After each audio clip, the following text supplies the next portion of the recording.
മല്ലു ഫുട്ബോളിന്റെ മറ്റൊരു വീഡിയോയിലേക്ക് എല്ലാവർക്കും സ്വാഗതം. അപ്പൊ ഷോക്കിംഗ് ആയിട്ടുള്ള ന്യൂസ് ആണ് FA കപ്പ് എന്ന് പുറത്തു വരുന്നത്. One of the favourites in ഫോമിലുള്ള ലിവർപൂൾ FA കപ്പ് എന്ന് പുറത്തു പോയിരിക്കുകയാണ്. അപ്പൊ കോണ്ടന്റ് ഇഷ്ടപ്പെടുകയാണെങ്കിൽ നിങ്ങൾ സബ്സ്ക്രൈബ് ചെയ്യാനും ഷെയർ ചെയ്യാനൊന്നും മറക്കരുത്. ഇതാണ് FA കപ്പിന്റെ ബ്യൂട്ടി എന്ന് പറയുന്നത്. എത്ര വലിയ ടീമായാലും ചിലപ്പോ ചാമ്പ്യൻഷിപ്പ് ടീമൊക്കെ വന്ന് നോക്കൗട്ട് ചെയ്യുന്ന ഒരു കാഴ്ച നമ്മൾ കാണാറുണ്ട്. ഇന്ന് ചാമ്പ്യൻഷിപ്പിന്റെ അവസാന സ്ഥാനത്തുള്ള പ്ലീമൗത്ത് ആർഗയിൽ വന്നിട്ട് 1-0 ലിവർപൂളിനെ തോൽപ്പിക്കുന്ന ഒരു കാഴ്ച നമ്മൾ കണ്ടു. ശരിക്കും പറഞ്ഞാൽ ഒരു ആർഗ്യുമെന്റിന് വേണമെങ്കിൽ ആർസണലൊക്കെ പറഞ്ഞതുപോലെ നമുക്ക് ലീഗിൽ കോൺസെൻട്രേറ്റ് ചെയ്യാം, അല്ലെങ്കിൽ UCL കോൺസെൻട്രേറ്റ് ചെയ്യാൻ വേണ്ടിയിട്ടാണ് ഈ കപ്പ് ഒന്ന് പുറത്തേക്ക് പോയത് എന്നൊക്കെ പറയാം. പക്ഷേ Liverpool expected to win this match. അവര് ആ ക്വാളിറ്റി സ്കോഡ് നോക്കിയാലും അവരുടെ ഒരു മൊമെന്റം നോക്കിയാലും ഈ മത്സരം ജയിക്കേണ്ടത് അവരെ സംബന്ധിച്ചിടത്തോളം അത്യാവശ്യമായിരുന്നു. കാരണം 4 ഡിഫറെന്റ് കോമ്പറ്റീഷനിൽ ശക്തമായിട്ട് മുമ്പോട്ട് പോകുന്ന ഒരു സിറ്റുവേഷനിലാണ് ഇങ്ങനെയൊരു തിരിച്ചടി ലിവർപൂളിനെ തേടി എത്തിയിട്ടുള്ളത്. Credit to പ്ലീമൗത്ത് ആർഗയിൽ. അവർ നന്നായിട്ട് തന്നെ കളിച്ചു. ഇന്ന് 1-2 പേരുകൾ എടുത്തു പറയേണ്ടതുണ്ട്. ഒന്ന്, പ്ലീമൗത്തിന്റെ ഗോൾ കീപ്പർ ആയിട്ടുള്ള ഹസാർഡിന്റെ പെർഫോമൻസ്. പുള്ളിയുടെ ബ്രില്യൻ്റ് ആയിട്ടുള്ള കുറച്ച് മൊമെന്റ്സ് ഈ മത്സരത്തിൽ ഉണ്ടായിരുന്നു. അതുകൊണ്ട് തന്നെ കളിയിൽ പിടിച്ചു നിർത്തി എന്ന് പറയേണ്ടി വരും. ഇന്നത്തെ സ്റ്റാറ്റ് ഒക്കെ നോക്കിക്കഴിഞ്ഞിട്ടുണ്ടെങ്കിൽ ക്രേസി സ്റ്റാറ്റ്.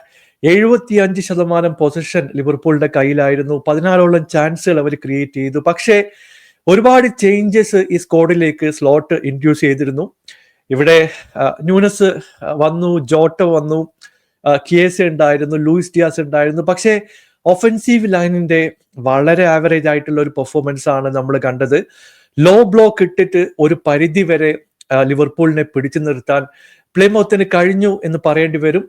അവസാന നിമിഷം അവർക്ക് ഒരു പെനാൽറ്റി ഓപ്പർച്യൂണിറ്റി കിട്ടി. സെക്കൻഡ് ഹാഫിലാണ് ഈ ഒരു ചാൻസ് ക്രിയേറ്റ് ചെയ്തിട്ടുള്ളത്. ഒരു ലോങ് ത്രോ ബോള് ബോക്സിലേക്ക് എത്തിയപ്പോൾ അൺഫോർച്ചുനേറ്റ്ലി ഹെയ്ലേറ്റിന്റെ കൈ തട്ടി. അൺനാച്ചുറൽ പൊസിഷൻ ആയിരുന്നു. അങ്ങനെ ഓൺ ഫീൽഡ് റഫറി പെനാൽറ്റി അനുവദിക്കുകയും ചെയ്തു. ഹാർഡി ആ പെനാൽറ്റി കൺവേർട്ട് ചെയ്തതോടെ പിന്നീട് തിരിച്ചു വരാൻ വേണ്ടി ലിവർപൂള് ഒരുപാട് പ്രസ് ചെയ്യാൻ തുടങ്ങി, ബോൾ റിക്കവർ ചെയ്യാൻ തുടങ്ങി. പക്ഷേ പലപ്പോഴും ക്ലിനിക്കൽ ആയിട്ടുള്ള ഒരു ഫിനിഷിംഗ് ലിവർപൂളിന്റെ ഫ്രണ്ട് ത്രീന്ന് വന്നിട്ടില്ല എന്നുള്ളത് ഒരു വസ്തുതയാണ്.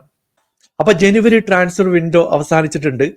ഒരുപാട് ആൾക്കാർ പറയുന്നത് നമുക്ക് പുതിയ സൈനിങ്സ് വേണ്ട, എല്ലാ പൊസിഷനിലും 2 പേര് വീതമുണ്ട്, FSG കറക്റ്റ് ആയിട്ടുള്ള ഡിസിഷൻ ആണ് എടുത്തതെന്ന് ഒരു കൂട്ടം ആൾക്കാർ കമന്റിലൊക്കെ പറയുന്നത് ഞാൻ കണ്ടതാണ്. പക്ഷേ ഈ ബി ടീം ചാമ്പ്യൻഷിപ്പ് ടീമിനെ ബീറ്റ് ചെയ്യാൻ പോലും കേപ്പബിൾ ആണോ എന്നുള്ള ഒരു പ്രധാനപ്പെട്ട ചോദ്യമുണ്ട്. നിങ്ങൾക്ക് വേണമെങ്കിൽ ഇതൊരു സാധാരണ സംഭവിക്കുന്ന കാര്യമാണ്, ഇതിൽ പ്രത്യേകിച്ചൊന്നുമില്ല, FA കപ്പിനെ നമ്മൾ അത്ര സീരിയസ് ആയിട്ട് എടുക്കുന്നില്ല എന്നൊക്കെ വേണമെങ്കിൽ പറയാം. പക്ഷേ ഈ ഡിഫൻസ് ആയാലും എൻഡോ അടങ്ങുന്ന മിഡ്ഫീൽഡ് ആയാലും ബി ടീമിൽ കളിക്കുന്ന ഒരു വിങ്ങേഴ്സ് ഒക്കെ ആയാലും ആ എക്സ്പെക്ട് ചെയ്ത പെർഫോമൻസിലേക്ക് വരുന്നുണ്ടോ എന്നുള്ള ഒരു ചോദ്യമുണ്ട്. ഇപ്പൊ വാൻഡേക്കിനെയും മോ സലയും ഒക്കെ മാറ്റി നിർത്തി കഴിഞ്ഞിട്ടുണ്ടെങ്കിൽ ആ സെക്കൻഡ് ടീമിന് അത്ര ക്വാളിറ്റി ഇല്ല എന്ന് നമ്മൾ സമ്മതിക്കേണ്ടി വരും. എന്തായാലും വലിയൊരു തിരിച്ചടിയാണ് ലിവർപൂൾ ഫാൻസിനെ സംബന്ധിച്ചിടത്തോളം. 4 ഡിഫറെന്റ് കപ്പടിക്കാനുള്ള ഒരു ഓപ്പർച്യൂണിറ്റി ഒക്കെ ഉണ്ടായിരുന്നു. പക്ഷേ അത് കളഞ്ഞു കുളിച്ചു എന്ന് പറഞ്ഞാൽ മതി. നിങ്ങളുടെ അഭിപ്രായം അറിയിക്കുക. പുതിയൊരു വീഡിയോയുമായി വീണ്ടും കാണാം. Thank you so much for watching. Bye for now.